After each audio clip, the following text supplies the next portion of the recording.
Sveicināti, darbie paga ko podkāstu klausītāji un arī skatītāji.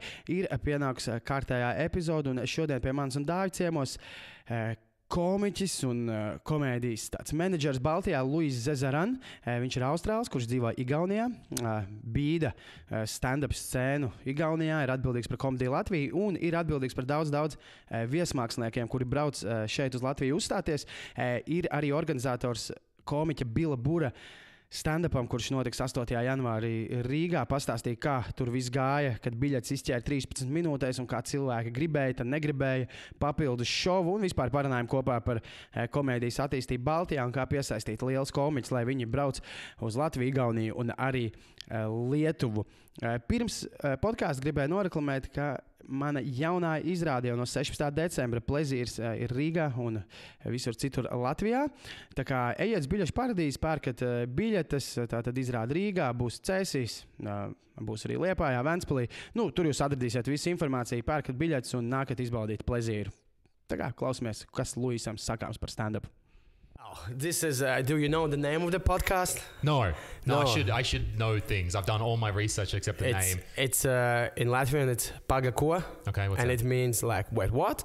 Okay, all right, paga ko. I could keep that. Yeah. Okay. And this is, I think, episode number 17. Somewhere about 17's nice. That's a good amount. Yes. It's good you've got to just, I reckon, get through the first 10 and then just don't worry about nothing. Just do 10. Yeah. Like everyone's like, I'm making one, and then they do 2, and just keep on going. So this is great on 7. There's a million podcasts in Latvia that have made about 8 episodes. And then died, yeah. Consistency, bro. It's all like anyone can do something once, right? But can you do it? That's what I say with our shows. Can you do it month after month for years on end? That's the test. Yeah. Not just doing it a few times. It's the same in the open mics. There are lots of Absolutely. newcomers that come, and like first two open mics are like really good, or maybe first month, and then they're just going down. Because What do you think's with that? Why do you think they're not staying around? Because I think a lot of people, when they come to open mics, they're thinking that it will be easy. You know, I just have to tell jokes, and after a month, they realize if you want to do it regularly, you have to write, you have to work for that. And I think people, oh shit, I'm going to go to improvisation, like something like that. I don't know. Because we have some comedians in Latvia that went to the open mics. They went, and after 2 months they left, and now I see them in improvisation theater. We have some too in Estonia who are like that, and they go to improv theater. They're still doing a bit, but maybe you're more cynical than me. I just think they connect with improv. But yeah, I get you. But we haven't really, in the Comedy Latvia crew, really had a new kind of someone stick around for a while, or when's the next? Oh, no, now is there someone new? No, that's what I'm thinking. So there's half that it can be that it's hard, right? Yeah. And that's good. It's good that people find it hard because that's the reality. Yeah. And that's also why in Estonia I don't run like a training course or a workshop. Workshop's the idea. Oh, come and be a stand-up comedian. Let's do a workshop. All that does is convince people they can be a comedian when they're not a comedian.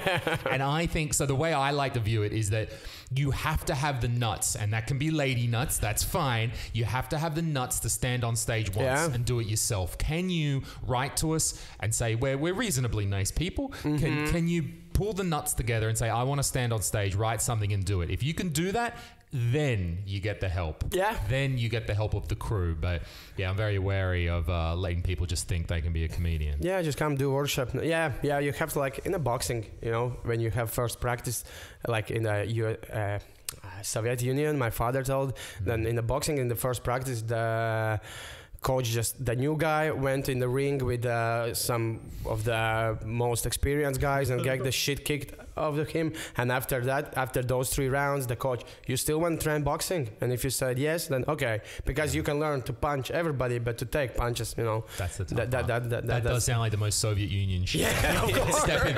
Ivan the fucking Drago is in the middle of the ring. Get in there. You still good with it? Welcome. Yeah, but we are kind, supportive people. Yeah, I like it. You got to throw it in. But on the other hand, there is a side that it makes me wonder: could we help a little bit more? I'm not saying we're doing bad, but could we help those people a little bit more? There's a line, right? Yeah. I want to be tough, but also they're super balanced because we need to be inclusive, but still value being part of the crew. Because that's part of being a comedy crew, is it's not just a group of friends. Like, you need to perform to be part of this crew. Yeah. You need to be, you don't have to be a great comic, but you need to at least be trying. You need to be working on it and doing it. This is not just like a social group. Yeah, of course. So there's value in being in the group, but the group does need to sort of do some things to let people in if they're trying. And so that's what we're going to talk a little bit more about tonight. Like, are we doing enough things? Maybe, maybe not.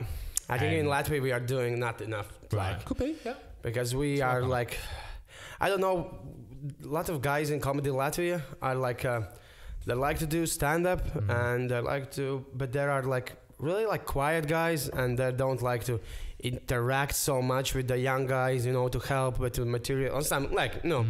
And we are like, even in comedy Latvia, so times we are like, okay, let's do like, you know, Sunday afternoon where we all come together and, you know, write jokes. And we did it, I don't know, twice, I think.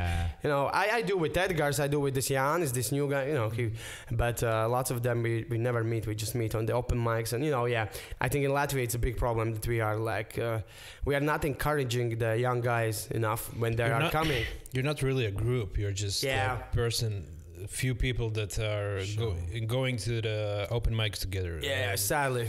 Yeah, I think we are individuals more than like I think like Comedy Estonia is more like a group than We're a group, but on the other hand, we worked really long and hard at that. That was not at all obvious and not at all easy to achieve that thing that we want to do. I think that it's not easy. I think comedians are by definition singular people. We stand on stage on our own. We're too retarded. We don't want to have an office job. We're already these antisocial. We seem social, but already kind of antisocial in a way. So it's not, I think, at first clear how to get comedians to work together.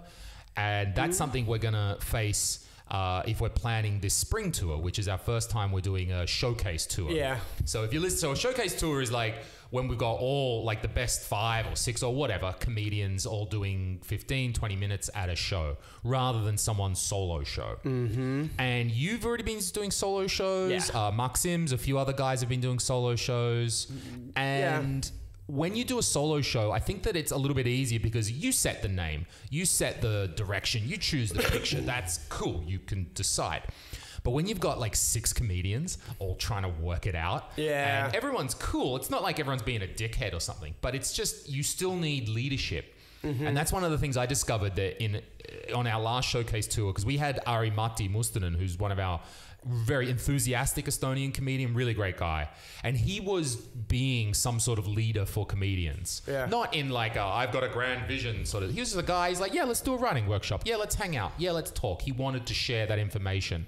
And we noticed that he went to Canada. So he kind of left our group for a while and we noticed the void. That he was missing, Right. And Sander, who's our next sort of most senior comedian, took over that job of being that kind of leader or guide or mentor, but it was difficult for him because all of a sudden all of that fell to him.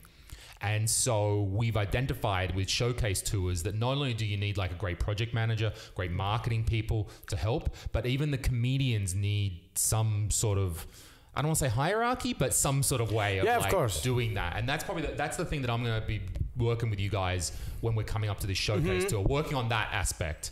So, because we're going to need to pick who's got the right picture. What's the name? The name of the tour is the hardest fucking thing to come up for a group of comedians. It's even hard for every year when I do my solo shows. Even for the solo show, it's like, okay, I need to think something, you know, and it's not easy to. And for 6 guys, it will be probably. What was like your last showcase tour name in Estonia? Well, they keep having similar names. So this year was SOS, was in Estonian, Stand Up on Scene. Stand Up is here. Before that, it was SOSU. No, wait. Sosu. Stand up something in Estonian. Stand up. But they were very similar. Stand Up on Scene. Stand Up is here. Okay. This sort of stuff. Because we weren't quite sure. But we've had other names in the past like Esimene eesti keeles, which is the first in Estonian, which is pretty fucking audacious title to have. We moved on from that one. We also discovered in the past that you can't call something volume 2. It confuses the fuck out of people. We had this Esimene eesti keeles years ago, and then we had Vol 2, volume 2.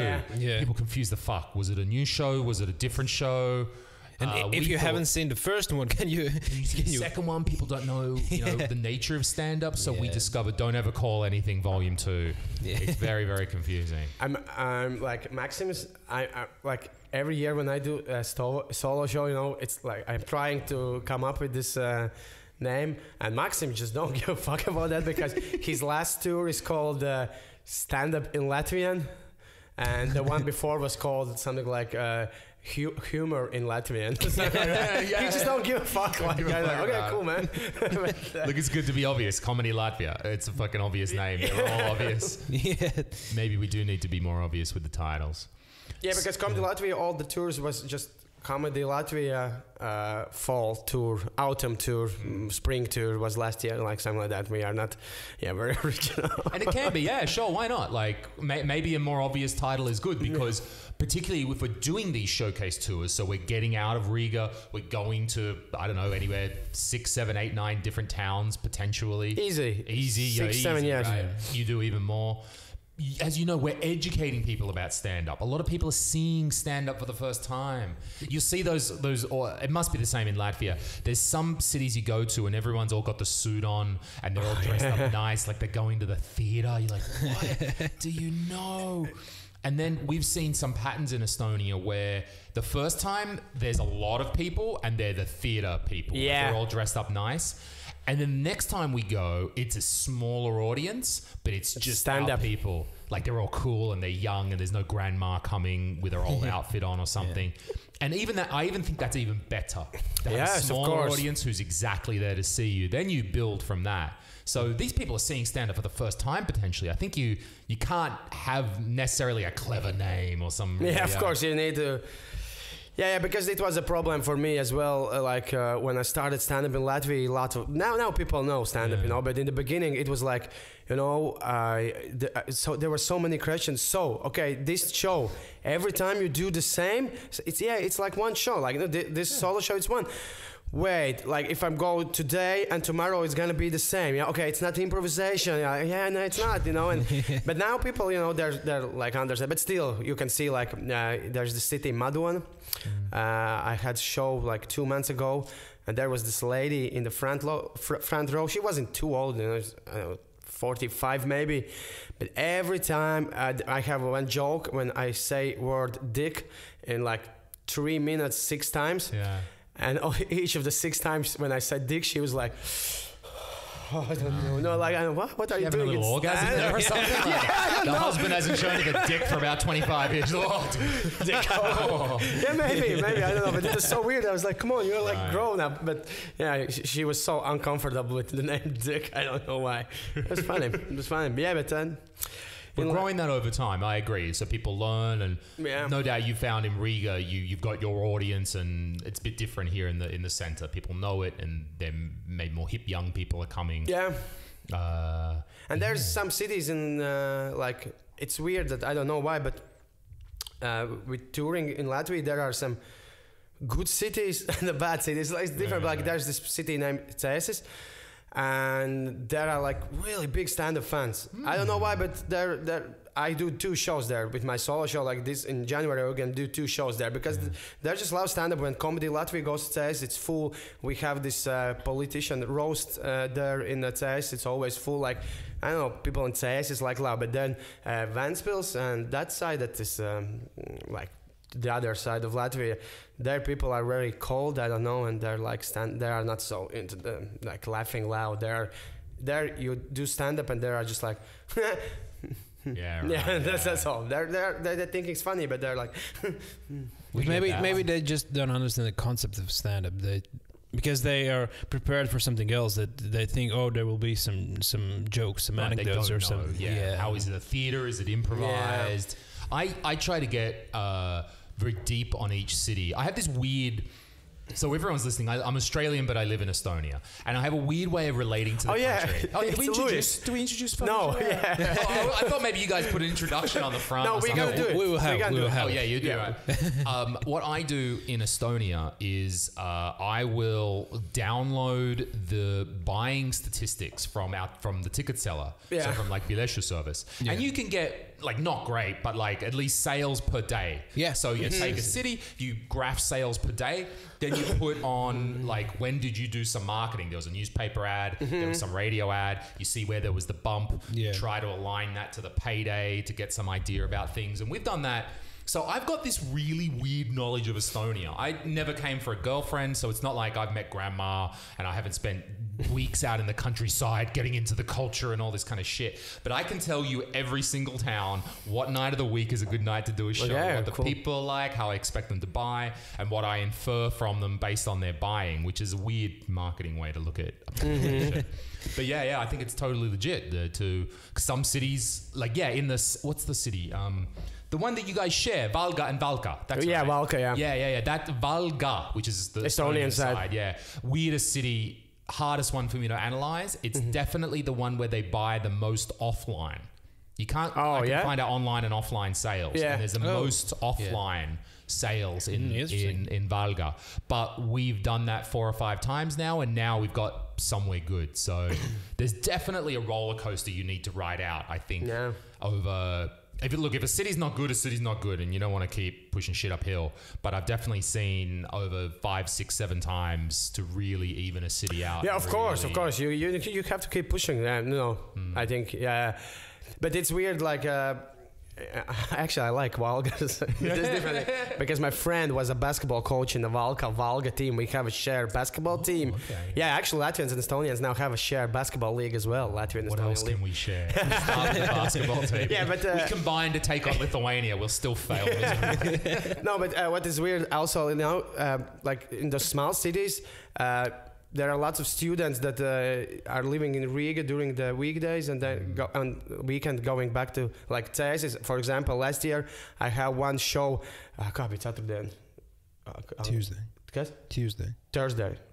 Thursday and one on Friday.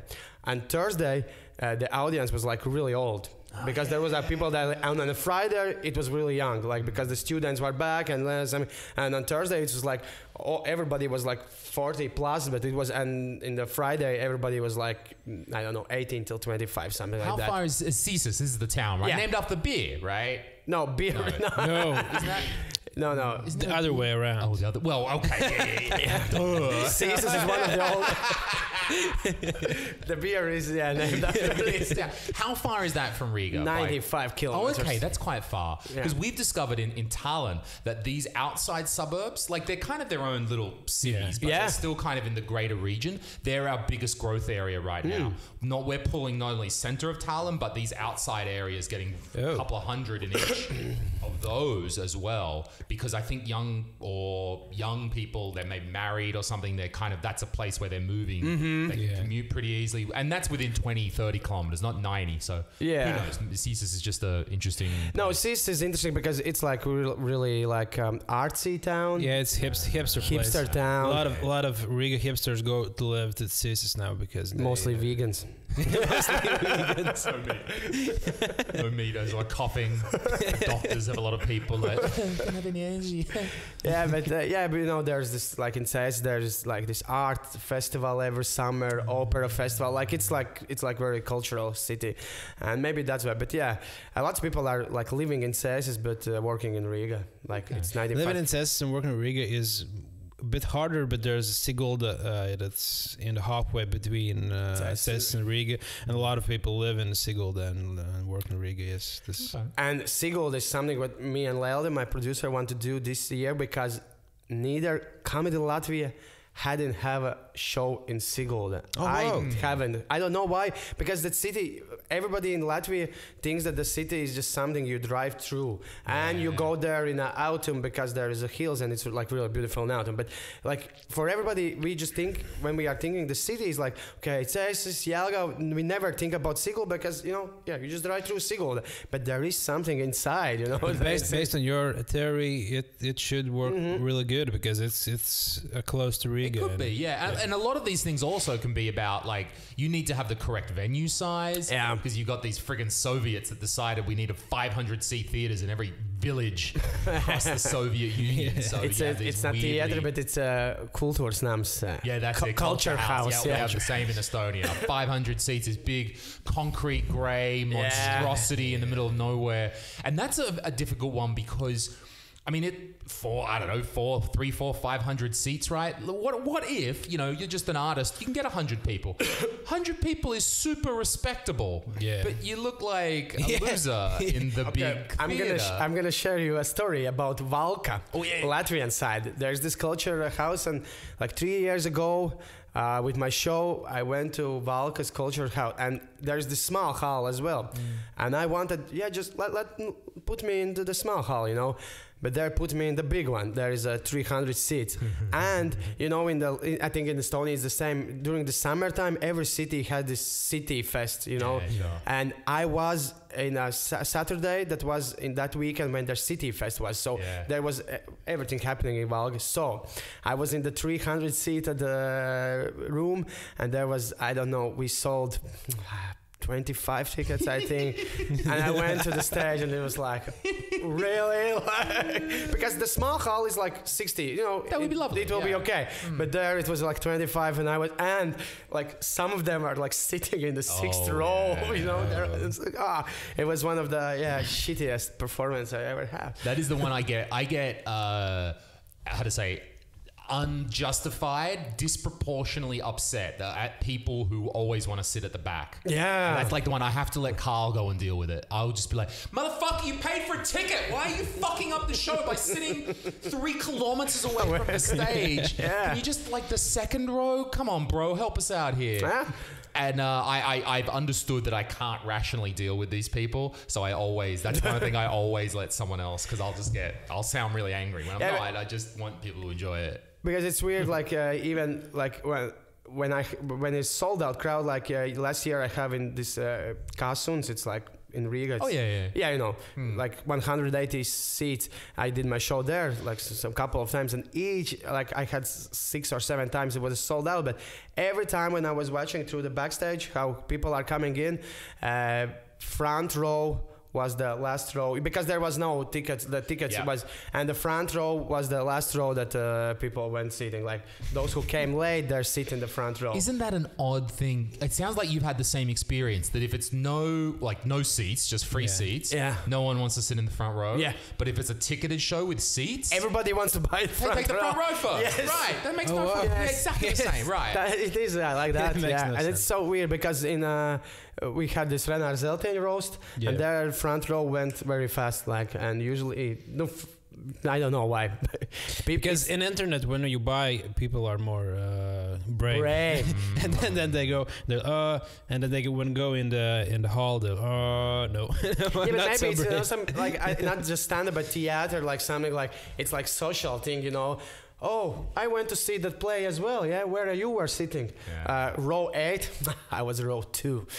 Maybe that's that part of thing. I can tell that that whole psychology, I guess you might say, of like how people sit is what we encountered the other day with the Bill Burr show. Yeah, and I guess we should talk about this from the top. Yeah, please. And, it was very interesting. Very interesting. So I'll try to start from the beginning. So we're bringing Bill Burr to Riga, which is a great thing, and I'm really happy about this. And the thing was, Bill Burr's going to be popular, of course, right? But the difficulty in our job is how popular is popular. Yeah. Is it 1,000 seats? Is it 2,000? Is it a stadium? You don't quite know, particularly in the internet. So we're trying to be conservative. So we put one show on, and I put it on 8 o'clock. So my mistake was probably putting it for 8. Yeah. I should have put it for 7 straight up. However, so we put the 8 o'clock show on. It sold out within 15 minutes. Like after 15 minutes, crazy morning. You couldn't get I think even it was less. It was 13. I think, or something like that. It was something, and the system takes a while to update. I'm watching it still ticking over an hour later, even though I know. And so that to me says that's just a thumping demand. That's so. Yeah. I've never had tickets sell that fast before. So people are like, do you know, like, in my 8 years, I've never had any show sell that fast before. So then the thought comes, well, we clearly need to do a second show. That's just what you do. There's so many people that want to see. Now, the thing is about what to do with that first show, because the time has to move. This was my mistake, I should have future-proofed this and put that show at 7. Now, I thought that my thinking was, what I'm going to do is put the 8 o'clock show to 9:30 for a number of reasons. First thing was, this was the way that his management were thinking this should happen, because the idea was, well, if you didn't get the notice, you would still get to see the show. Oh my God, it's 8 o'clock. What's the show? Oh, yeah, that's pretty logical. You then still come along and you see that. Now, another part of it is that it's a very, very strong part of American culture is to do 2 shows in a night. It's super normal. It's what they do all night, every day of the year, 2 shows a night. It's normal. And so I thought, cool. And we know that the second show is usually the good show. The second show, it's later. The comedians had a couple of drinks. They're loose. They've already done their set once. They're ready to go, ready to roll. And so I thought, okay, we will take the 8 o'clock show. We'll make it 9:30, and then we'll put an early show on. Now, I put that information up, I think at 10 o'clock on last Friday morning. Yeah. And the feedback was immediate and very clear. So in the first minutes, already someone writes some comment about what is this or why, this is not good. No, someone wrote, this is not good. The very first thing, not good. And this genuinely surprised me. I was genuinely surprised how someone, because I had thought it through for those reasons. Someone says, it's not good. This is some negative comment. And I wrote back one word, why? I didn't mean to be rude. I was just I really thought this was just gonna be one person, like, why is that, bro? Yeah. And it then people went on to list some of the reasons why they didn't want the move from 8 to 9:30. So the first one, there was a lot of interesting reasons. The first one was that there was a thing that people felt that the second show would not be as good because the artist is tired. Yeah. Which that's why I started to explain that in about minute 10. We're really tracking minute by minute of this social media storm. In about minute 10, I start to write a reply and try to explain that actually it's very normal for America. It's a good show, blah, blah, blah. Then that explanation wasn't really resonating with people, even though I tried to do it. The second, people then said things like that maybe they couldn't make it. This was valid. They couldn't make it with the transport. So that if the show was 9:30, then the bus is too late. This one I get. This one was very reasonable when I understood that was going to be an issue. So that one made sense. Because there was a lot of people from Lithuania coming here. Right. So that would be a problem. Because in Riga it doesn't really matter. Why I think it's not a valid point. Why I think because it's not like in a week. It's like in 2 months. You can plan things out for how to. Yeah, but if you plan after the show, go back to the Lithuania for example, the wellness. After the show that goes. There's a bus at 2 a.m. in night. Oh. So you can do it. Okay. It's not a problem. It's a problem if you want to make it a problem. But transportation is a valid. So there's something there. What else did people think? People thought that. There seemed to be a thing, people were quite direct, that they felt it was an issue that someone would see Bill Burr before them. Oh, yeah. This seemed to be people were quite explicit about this, that if they were in the late show, they felt that someone else was seeing the first show and that was more exclusive, or they would see it. And this was, I admit, a little bit harder for me to process.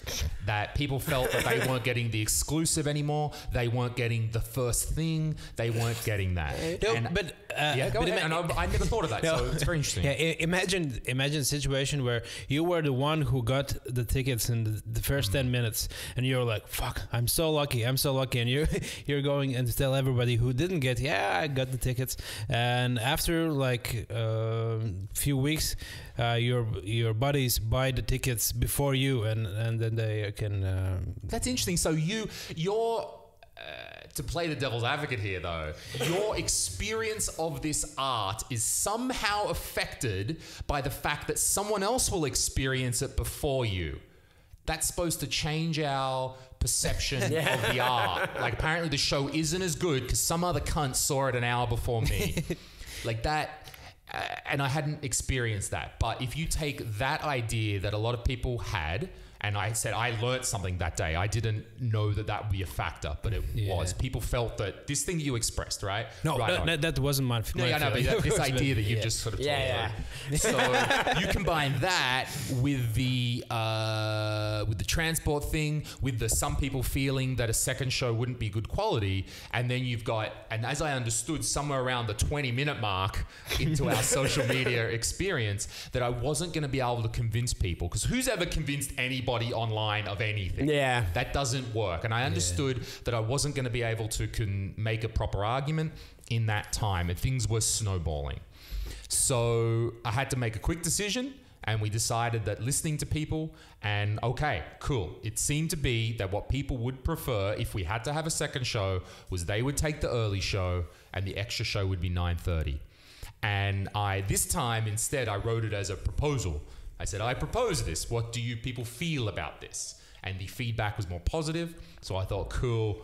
And this was about the 30-minute mark at this stage. So within 30 minutes, and keep in mind, I have to make this choice very fast to make sure that people are calm without consulting the artist management, which is a bit of a change to what I've told them. So I had to go back and take a little heat to say, you know that plan where I said I was going to switch shows? And they're like, what about the people who show up at 8 o'clock? And I'm like, oh, okay, let me explain to you. And they eventually said, look, we'll just go with what you think. Fair enough. Yeah. So yeah, fuck. I learned a lot that day. I learned about calmly dealing with people, and and also like one of those things that I didn't delete anyone's comments. Like some of these posts are in the middle where I'm trying to calm people down or explain things. I edited them, but I didn't remove them, because what I didn't want is people to feel like I was deleting their comments and go like, oh, he's oppressing us and we can't have our say and all this shit. I thought, fuck it. I'm going to leave it all there, and people, I believe intelligent people can look through and understand that something happened and then that we made a choice. And I misread the bulk of the people coming to that show. I admit it, but then I tried to change, and I'm not trying to cover up that. So that's why all that stuff is still there. Wow. But do you think if there would be like the first 10 comments would be positive and say, oh yeah, this is cool, maybe the shitstorm wouldn't be that big, I think. But because if you go in the comments and you see everyone is angry, you become angry too, because that's a tribal thing. You say, okay, we're angry now, and then we all are angry. So but there was before the second show was added, there was this shitstorm about the venue as well. Oh yeah. Where I also participated in comments in Latvian, It was because there was this one lady who wrote, I'm so disappointed. So big artist as Bill Burr is coming to Latvia.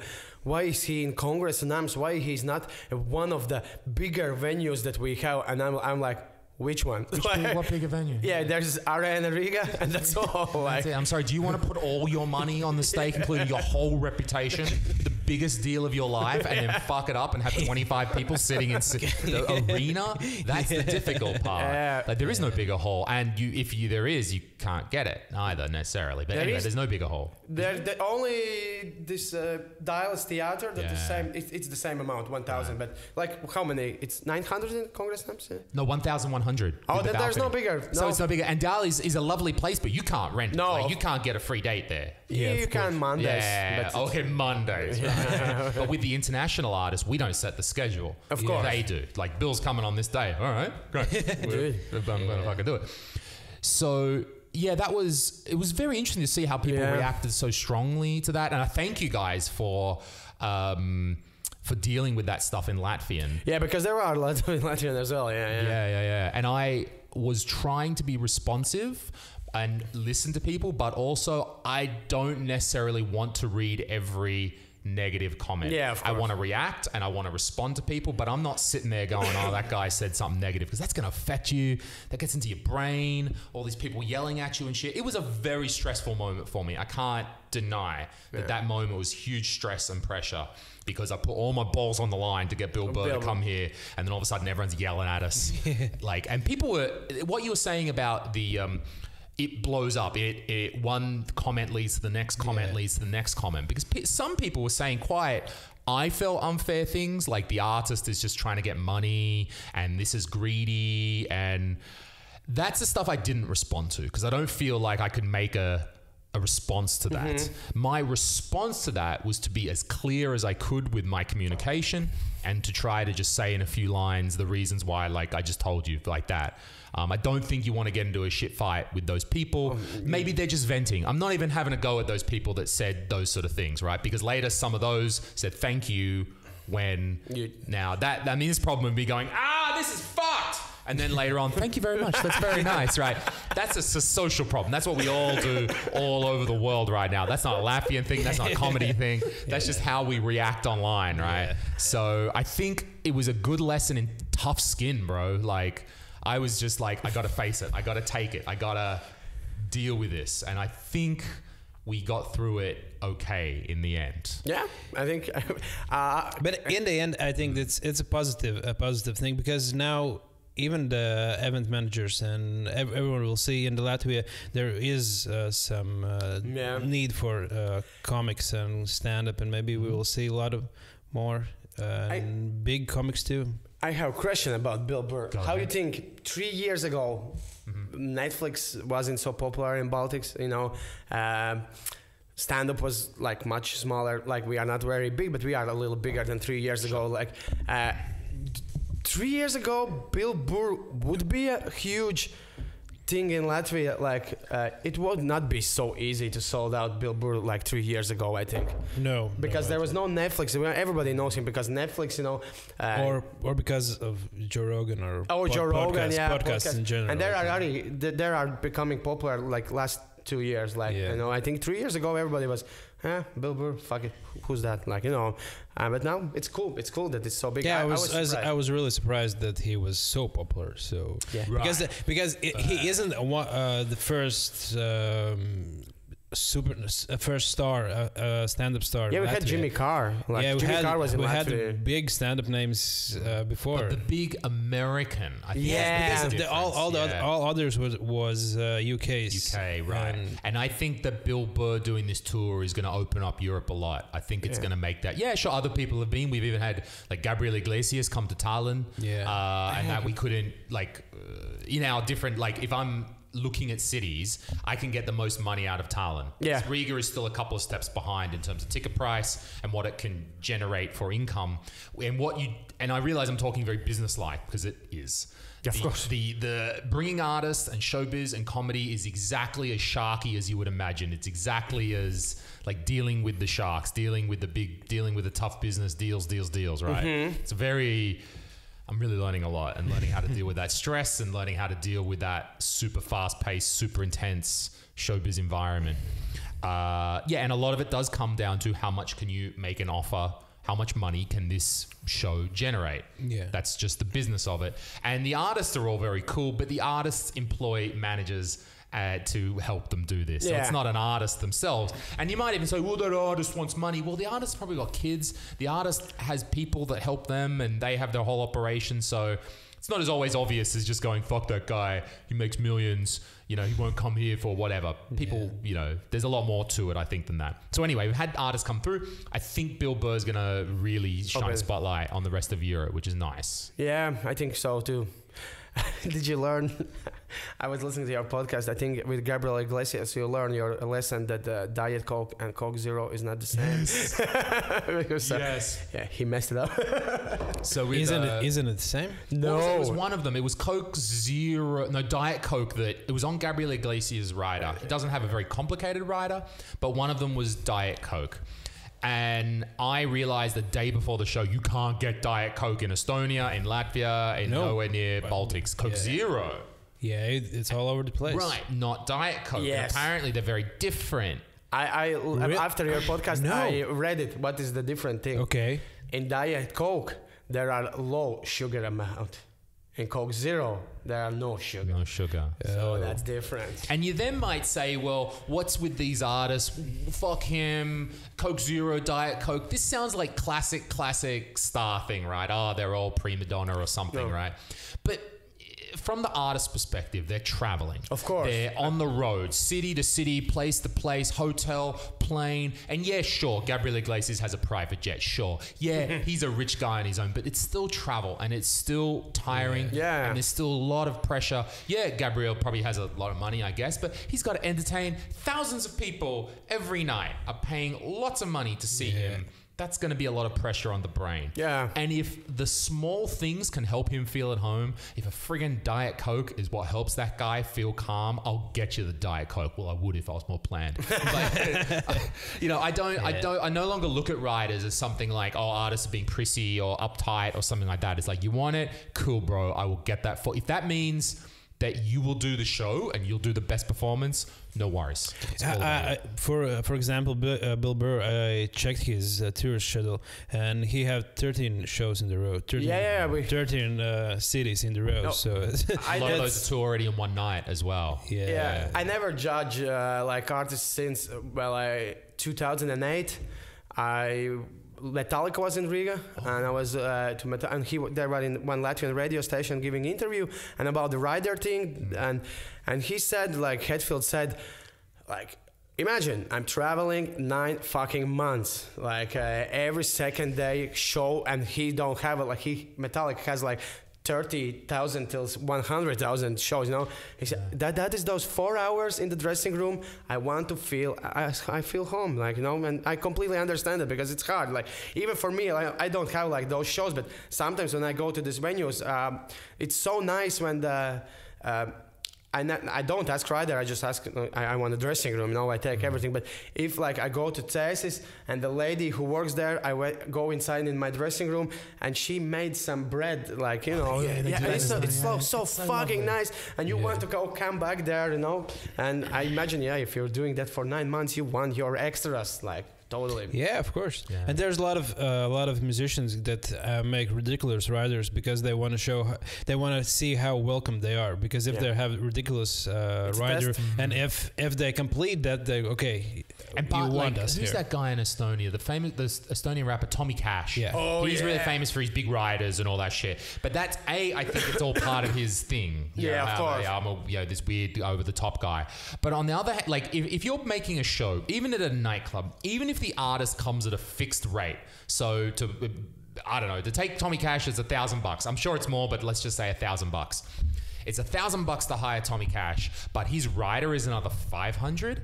Okay, that means in my budget, it's 1,500 is what the artist costs. If your rider is going to cost more, then maybe I can't take you. Yeah. But maybe that's all part of the thing. Maybe I'm actually selling more tickets because everyone's hearing the rumors about Crazy Rider and all that. So I don't even think like, you want a Crazy Rider? Sure. You just get less money. You drink it away, no problems. There is a set amount of profit that we have made from this show that we can give to you. And if you want to piss it away on booze and all that sort of stuff and chips backstage or elaborate meals, it's less money for you. But so, is it usually every artist has its price, or you share the profits from the show? Typically, with the comedy deals, it's a profit split. So there is income that comes from ticket sales, and there are expenses. And my job is when I'm proposing for artists, I need to make a proposed budget, which should be pretty much accurate. Like, you should know that's the idea. So here's what the venue's going to cost, the ticketing fees, the rider. Hopefully you've already got a rider from them, which says maybe they need this light and they need this sound and they need this drinks backstage. So you add all that into the budget and you say, here's the profit. And the profit will be then split between the artist side and the local promoter according to some percentage that is agreed on. Yeah, okay. Then you would also have a guarantee, which is this artist can earn 20 grand. But the guarantee is 10 grand, meaning if you don't sell. If you don't sell the full amount, you at least get 10 grand or whatever that guarantee is. And the guarantee is usually billed beforehand. So anywhere between 1 day and 2 weeks before or whatever before the show, you have to prepay the guarantee. And then after the show, then the difference based off the split, so whatever that split might be, I probably shouldn't say percentages, but whatever that split is between the two, the remainder then also gets given to the artist. Okay. And if you want to overspend on that budget, like you're all of a sudden like, look, things are not looking good, but here's the plan. If I can have an extra 2,000 in marketing, I can push this along. Yeah. You need to get that approved. You can't just go spend $2,000. Go, by the way, you get $2,000 less because I decided to spend 2 more on some billboards. Oh, okay, cool. Yeah, right. They're not going to go, fuck you. No, that's not. It's all got to be, and they'll usually go for it. They're usually like pretty, you present the argument. This is why we need this. So sometimes in America, it's just a flat, like, here's your, I don't know, some big artist just gets a flat whatever. Sometimes it'll be like, here's 20 grand, here's 30 grand, boom, you get that flat. But typically, at least in the European touring model, it's based off this percentages with guarantees. Oh, so that's a lot of work, I think, to make the deal and to deal with artists. Right. And sometimes it can be things like the American artists paired to the Europeans are more fixed on guarantee. The European artists are not that worried about guarantees. Like they bill you sometimes and they work it out and we roughly talk about a guarantee. But in American version of showbiz, the guarantee is super important. And to the point where if we want to lower the guarantee, we can increase the percentage take that they'll get in the end, which is almost a better deal for the artist in the end if they sell out. So the guarantee is lower. Yeah. I'm on the hook for less, but they will get more of the profit in the end. There's a higher split that they get. Sometimes that happens as well, depending on the sort of deal, but not too much usually. But to take an example from music, as you go up the chain, typically you get less because, I mean, let's say if you're promoting Madonna, you could literally be getting like 1% of profit. Yeah. Like it could be that small because a monkey in a cage with half a banana can promote Madonna. It doesn't. Madonna sells Madonna. You don't. You just have to put the shit on almost anyone. Almost, right? Yes, you have to have experience and know how to do a big venue and all that kind of shit, right? But as you go up, I mean, I have no idea, for example, Metallica, what those would be. Yeah. But for example, with Metallica is touring through Live Nation. Yeah. With the BDG, and Live Nation is the biggest touring company in the world. They do mostly music, but they're getting a lot more involved in comedy these days. But for example, Live Nation would be handling all of Europe's Metallica's gigs throughout Europe, and they would say, we're going to do an offer for like every fucking city in Europe. And so Metallica are probably getting like a huge sum from Live Nation. Then the deals get more like back and forth a little bit. Then it's not just like, here's a budget. If you're doing all of Europe for Metallica, then they're talking about like, there can be things as well I've heard where like a ticket company, like the ticket company wants to sell Metallica's tickets so badly, they will just push in money to go, we'll give you money so that we get the deal. So on the very upper level, when you're talking about a massive tour, then that's really down to their deals and all that sort of stuff. But on an individual show level, it's usually just a split. Interesting. Yeah, Metallica is something I think so big. I can't even imagine what's happening there. I can imagine what the money there like involved. It's like, because like Metallica, like there are so, I don't know, they went to Antarctica and did the show. So everywhere with electricity, I don't give a fuck. Yeah. Plug in. They're doing, this summer, they're in Estonia, in Tartu. I already have tickets. oh, really? Okay. Yeah, nice. I need to go there. A friend of ours said there's no place to stay in Tallinn now.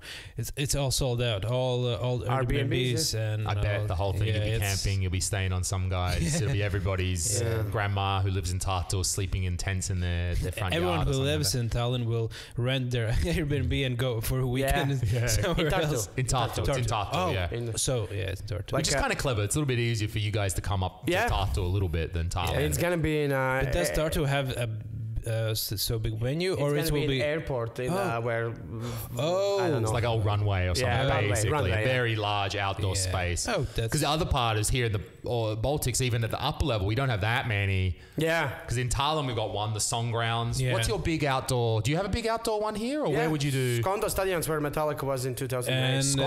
and Isn't that a stadium? Isn't that Skondo inside? Stadium, yeah, it's a football stadium. Right, Football that's stadium. yeah. I've been in there. Right, that's a big tin can, right? Isn't that a big tin? No, Skonto Stadium. Yeah, That's not there far are. from it. Yeah, next to that is the thing. Yeah. Right. Oh, that is outside. Yeah, there's two. There's an inside and an outside. So Metallica. they do in the outside, do they? Yeah, there as Metallica well? and outside. Yeah. In 2008. But we have Dziesmu, no.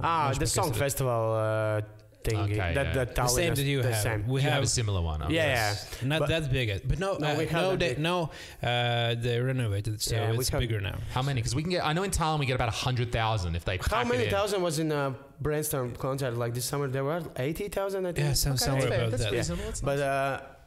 like in 2008 when Metallica was in Skondo Stadium, I was like, me and my friends, we were 16-year-old guys who really love Metallica. We fucking were in the morning next to the Skondo Stadium.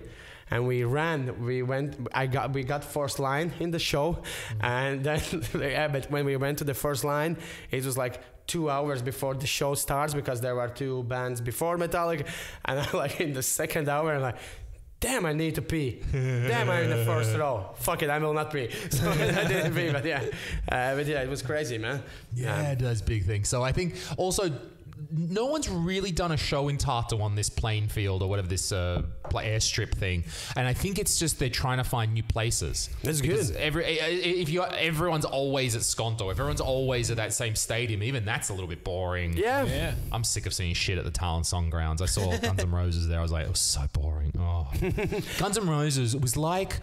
It was going to see Grandpa. It was like going to see Grandpa and paying your last respects to Granddad, except you give him 70 euros rather than the other way around. Those leather pants were barely holding on for dear life. It wasn't a rock show. It was 100,000 people coming to say thank you to Grandpa. Or that's what you did 20 years ago. Exactly. But there was a few people moshing at the front, but like it was just a. I didn't went to Guns N' Roses, but I watched some shows, and I think it's like how you take care of your voice and your personality. Like this summer, I went like to Pearl Jam concert in Berlin, and Eddie Vedder is the same age as Axl Rose. He also like 2 years. He's 54. Axl, I think, is 56. And the difference, because Eddie Vedder still is an artist. He still, the rock show was amazing. Everybody was moshing. And then there's this something that was Axl Rose 20 years ago. Oh, he's just jumping around. Like no one else is jumping around in Guns N' Roses either. Like Yeah, but someone said in Guns N' Roses concert, the Slash basically was the only one who were really good performer there. I think so. Yeah.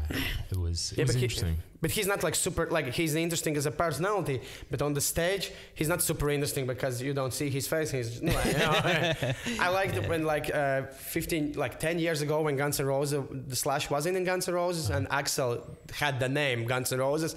Internet called it not Guns N' Roses, but Axl Rose and bunch of nobodies. True. He had those difficult years in the middle, didn't he? Yeah, but I've done it. See, my guilt, I also have to thank Axl Rose for those times. Yeah. What he did for us when I was 18, that music, it rocked my world. But I've paid my fucking dues now. All right, we're done, Axl. The transaction is closed. I bought the CDs. I paid 70 euros for the ticket. I sat through your fucking show. We're done. We're done. Thank you. You can die now. Go ahead. You probably paid off the tax man. All right. I assume that's why we're doing this last tour. Mm-hmm. I assume that's why he's doing the last tour, some sort of Willie Nelson style tour, paying off the tax man. So that's why that's going. why I liked that Sex Pistol was really honest, because like 5 years ago when Sex Pistol was in Riga, the tour was called "We Need Money" tour. They came back together just because fuck it, we need money. Sounds like something Sex Pistol. And it was so and you went, okay, I'm gonna go. I'm gonna help you. It's the same when a homeless person goes to you and says, "Oh, can you give me some money for beer?" And you're like, "Oh, of course, you're so honest, I will give you." So yes, Bill Burr is 50. Yeah. He doesn't. Yeah, he's getting on in age, and that's the funny thing about stand-up comedians. They typically get better when they're age. Typically, they've got more life experience. They know what's up and so forth. They're only improving with their art over time. That's why I think. And for example, Bill Burr, he will get older and more angry, and that's why I'm really looking forward. Like Daniel Sloss right now, he's such a good comedian. Like I really admire him, and I think what he's gonna be in 10 years. Like he's already so like. Did so many shows. He's had experience. He has talent, and in 10 years, it's gonna be. I think I don't know. He's gonna sell arenas like he does already again.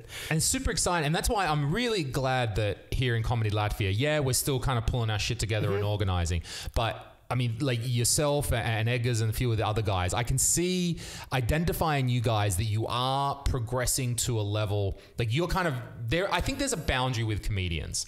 And once they get over a level, they kind of know themselves enough. They're speaking from their own point of view, and they've really embraced being an artist, and they know how to produce, that you can now produce a new hour. You know how to write, you know how it happens. And as an artist manager, that's the really exciting part for me, that when an artist really comes into their own and now they're selling a few tickets, now we can do a bit more. Now they're really producing good content. And that's happening to us in Estonia with probably 3 of our top guys. And now you've got like 2 or 3 of you guys reaching that level here too. And I think that's a really exciting time for us to grow because now we've got the product to sell. First few years, we didn't have the product. We were still fucking around, touching our dicks. We didn't know what was up. First year, I think in Latvia, we were selling, not like ourselves, but we are selling stand-up. There is stand-up in Latvia. We fuck Rudolfs, Maxims, Edgars. We know stand-up, the first stand-up comedians in Latvia ever. Something like that. And I think that was the people, okay, I'm going to go see stand-up. I want to ask you a question about Estonia. Do you have the same thing Estonia than we have in Latvia, that there are people that are actually not doing stand-up comedy, they are doing some plays, some mono, and they are using the name, this is stand-up show.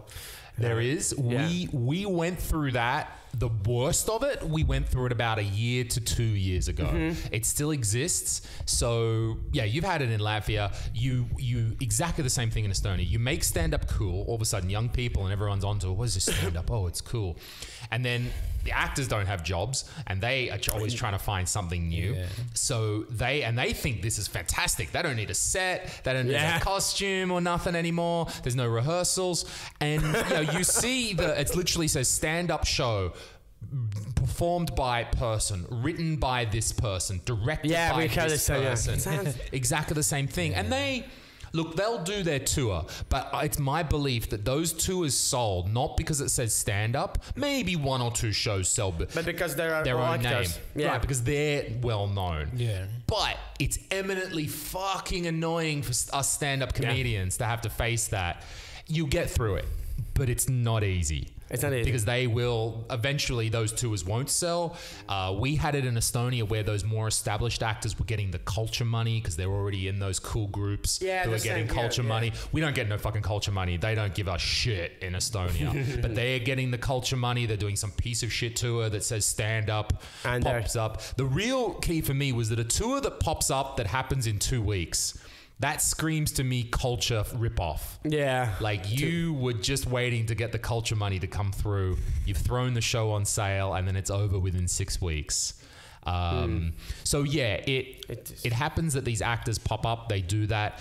It is my belief that if we keep doing what we do, the audience will work it out really fast. Yeah, I think as well. Take the Pepsi challenge, go and see that stand-up show. Cool. Then come and see a Comedy Latvia show. If you have half a brain, you will, like, if you're our fan, you will, like, to me, there's not even like, cool. If you like that, go to see that. You're not our fan, no problems. But if you're our fan, I bet you're going to be into what we do a bit more. Even if you appreciate that we're a bit shit right now, but that's fine. You see our art form, you see what we're doing, we see the atmosphere, the whole thing. You get where we're coming from. So really annoying, but see it through. You will... And it has happened in every country. Like this, the reason that we made it through Estonia was that when I was in Sweden That's where I started to do comedy like 10 years ago. They already told me the stories of how that happened in Sweden 10 years ago. And then even worse was that was pre-internet. So dudes were just going to America, transcribing comedy sets, converting into Swedish and then doing it. Yeah. Oh, shit. I mean, we know that also this happened in Estonia. Like we know that one guy won some acting award, some theatre award, basically lifting half of Louis C.K.'s set. But what can you do? We can't. He's copied. You just let him go, right? And in the end, people are coming to our shows and people work it out. But it's so frustrating. Yeah, it is. So fucking. I was really pissed off. Like last year, there's this. Also, it's called Macho. This show they're actor doing, there's director, there are like the writer, and there was my show, and there was this radio show that were like talking about stand-up, and they're like put my show and that in one basket, like okay, this is the same. And I was listening to that radio show. I was, no, it's not the same. Come on, Billy. That's why I personally really hate those it's shows. so hard, dude. It's so hard. Oh yeah, we're somehow through that challenge, I think. So it will evolve. I'm trying to think if one guy is doing a stand-up show, our Janis Skutelis, our version, who is also called Jan, is still doing that. But it's all right. He does his show and he calls a stand-up, but no one, like we're at the stage now that no one's getting fooled. You're going to that guy because that's the guy, you like that actor, blah, blah, blah. Like people work it out. People will make that switch in the end. Hope. Okay, we in an hour. We have to go. You know why? Blasted through the hour, yeah. No, because we need to go. Yeah. The guys of Comedy Latvia are waiting for us. Oh, we started a little bit too late. We started a little bit late. And to explain to everyone, the reason I've come down today is not only to record this podcast, but we've built a crew, Comedy Estonia, up a little bit north, and it's just because I've been there and I was bored at first, and I was able to provide that kind of glue in the middle and be there and help and support and do that. And I haven't been able. I'm really bad at doing that from afar. Yeah, I think that I have a skill to do it in person, but I'm really bad at doing that remote. I think it's not even possible to doing it without like from far. It could be. I think it's impossible. You need to like meet those people. You need to understand. Like, I don't know. I think you need to build a community, and you have to be in the community to build it. Yeah. So I think, look, I'm going to try. Even in January, I'm already in Riga 3 times. Bill Burr, Jimmy Carr, and then I've got something else. So there's already. Look, I can't say I'm going to be here all the time, but I'll try to be here more often. We can meet. I can share some experiences. We've already solved most of the problems up north. So we just have to find what's the unique, the solutions aren't exactly the same. The crew isn't exactly the same here. Right on. Cool. Culture's a bit different, as I discovered with Bill Burr. People are different, right on. So we need to take the best lessons. We know how to make a group of retarded comedians work together and take our own unique spin. So that's why I'm coming down here, talking with people more often to try to spread that love a little bit more. I hope it's gonna work. Let's go do it. Yeah, and listeners, like I really recommend to listen to Louis' podcast. Oh, I didn't plug my own podcast. Yes. Oh yeah, because it's in English, so everyone can listen. Everyone can listen. Yeah. You can search Comedy Guy with Louis Zezeran. Yeah. I've got about 10, 11 episodes now. I'm talking with comedians, but what I'm doing is finding people in art who work in other art. Like I found someone she runs the head of fashion at the Estonian Arts Academy, and the lady whose job it is to promote the Tommy Cash gig, the really big one that's happening. She's in charge of marketing of that. So I'm talking to those people going, this is how we do it in comedy. How do you do it? Yeah. And trying to learn what goes on with that, because I'm super isolated. I just keep my blinkers on. I do my job. I sell some comedy shows, and I often don't look to the other side. So I'm kind of enjoying just talking, but I talk. They're long, they're like 2-3 hours. Yeah, but they're interesting. Cool, man. Thank you very much. I'm listening to a couple of them, like 4 or 5. They are, and the idea is, look, you don't have to listen for 2 hours. You of course, listen for a bit, turn it off. You don't like it. Some people are like, oh, I'm going to release this podcast in 2 episodes. Like, people have a pause button. Let's pause it. Well, it's not. You're thinking in the old way of TV and release schedules. But anyway. Okay. Thank you, Louis.